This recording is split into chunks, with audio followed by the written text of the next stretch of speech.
അമേരിക്കയും ഇറാനും തമ്മിൽ സമാധാന ചർച്ചകൾ പുരോഗമിക്കുന്നതിനിടെ ഗൾഫ് മേഖലയിൽ വീണ്ടും സംഘർഷം രൂക്ഷമാവുകയാണ്. വെള്ളിയാഴ്ച പുലർച്ചെ ഇറാന്റെ തീരദേശ പ്രവിശ്യയായ ബുഷഹറിലും ഹോർമൂസ് കല്ലിടുക്കിലും സ്ഫോടനങ്ങൾ നടന്നിരുന്നു. ബുഷഹർ പ്രവിശ്യയിലെ ജാം പ്രദേശത്ത് ഇറാന്റെ വ്യോമ പ്രതിരോധ സംവിധാനം ഒരു അമേരിക്കൻ സൈനിക വിമാനം വെടിവെച്ചിട്ടതായി ഇറാനിയൻ മാധ്യമങ്ങൾ അവകാശപ്പെട്ടു. എന്നാൽ ഇറാൻ ഉയർത്തിയ ഈ അവകാശവാദങ്ങളെ അമേരിക്ക തള്ളിക്കളയുകയാണ് ചെയ്തത്. ഇറാനിയൻ വാർത്താ ഏജൻസികളായ തസ്നീമും ഫാർസും പറയുന്നത് അനുസരിച്ച് വെള്ളിയാഴ്ച പുലർച്ചെ ബുഷഹർ പ്രവിശ്യക്ക് മുകളിലുള്ള ആകാശത്ത് മിസൈലിന്റെ മിന്നലുകൾ കണ്ടിരുന്നു. അതോടൊപ്പം സ്ഫോടനങ്ങളുടെയും ശബ്ദങ്ങൾ ഉണ്ടായിരുന്നു. ജാം കൗണ്ടി ഗവർണർ മസൂദ് ടാങ്കിസ്ഥാനിയെ ഉദ്ധരിച്ച് ഇറാനിയൻ സ്റ്റേറ്റ് TV പറയുന്നത്, ഞങ്ങളുടെ വ്യോമ പ്രതിരോധ സംവിധാനം ഇന്ന് രാത്രി ഒരു ശത്രു യുദ്ധവിമാനത്തെ തടഞ്ഞ് വിജയകരമായി വെടിവെച്ച് വീഴ്ത്തിയെന്നാണ്. അതൊരു അമേരിക്കൻ വിമാനം ആണെന്നാണ് ഇറാൻ അവകാശപ്പെടുന്നത്. എന്നാൽ ഇറാന്റെ അവകാശവാദം പൂർണ്ണമായും തെറ്റാണെന്ന് അമേരിക്കൻ ഉദ്യോഗസ്ഥർ പറയുന്നു. ഈ പ്രദേശത്ത് ഒരു അമേരിക്കൻ വിമാനത്തിനും കേടുപാടുകളൊന്നും സംഭവിച്ചിട്ടില്ലെന്ന് ഒരു ഉദ്യോഗസ്ഥൻ വ്യക്തമാക്കിയെന്നാണ് റോയിട്ടേഴ്സിന്റെ റിപ്പോർട്ടിൽ സൂചിപ്പിക്കുന്നത്. അത് കൂടാതെ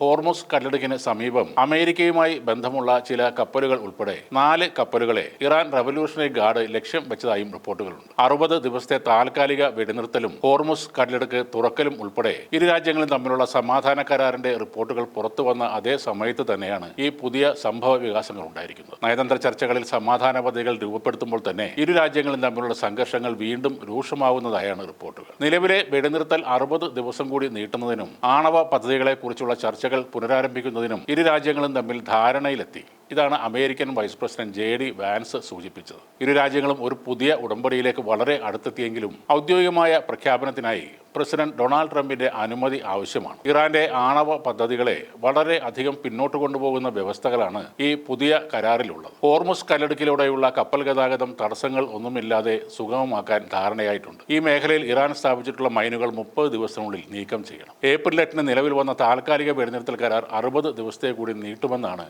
JD വാൻസ് പറയുന്നു. വ്യാഴാഴ്ചയും ഇറാന്റെ എണ്ണ വ്യാപാരത്തിനെതിരെ അമേരിക്ക പുതിയ ഉപരോധങ്ങൾ പ്രഖ്യാപിച്ചിരുന്നു. ഇറാനിയൻ അസംസ്കൃത എണ്ണയും പെട്രോളിയം ഉൽപ്പന്നങ്ങളും കൊണ്ടുപോകുന്ന 8 കപ്പലുകളെ US ട്രഷറി വകുപ്പ് കരിമ്പട്ടികയിൽപ്പെടുത്തി. മാർഷൽ ദ്വീപുകൾ, കൊമോറോസ്, പനാമ എന്നിവിടങ്ങളിൽ രജിസ്റ്റർ ചെയ്ത ടാങ്കറുകളും ഇതിൽ ഉൾപ്പെടുന്നു. ഇറാൻ തങ്ങളുടെ സൈനിക ശക്തി വർദ്ധിപ്പിക്കുന്നതിന് വേണ്ടി അവരുടെ എണ്ണ വരുമാനം ഉപയോഗിക്കുന്നത് തടയുക എന്നതാണ് ഈ ഉപരോധങ്ങളുടെ ലക്ഷ്യം എന്നാണ് US state secretary Scott Bessent പറയുന്നു.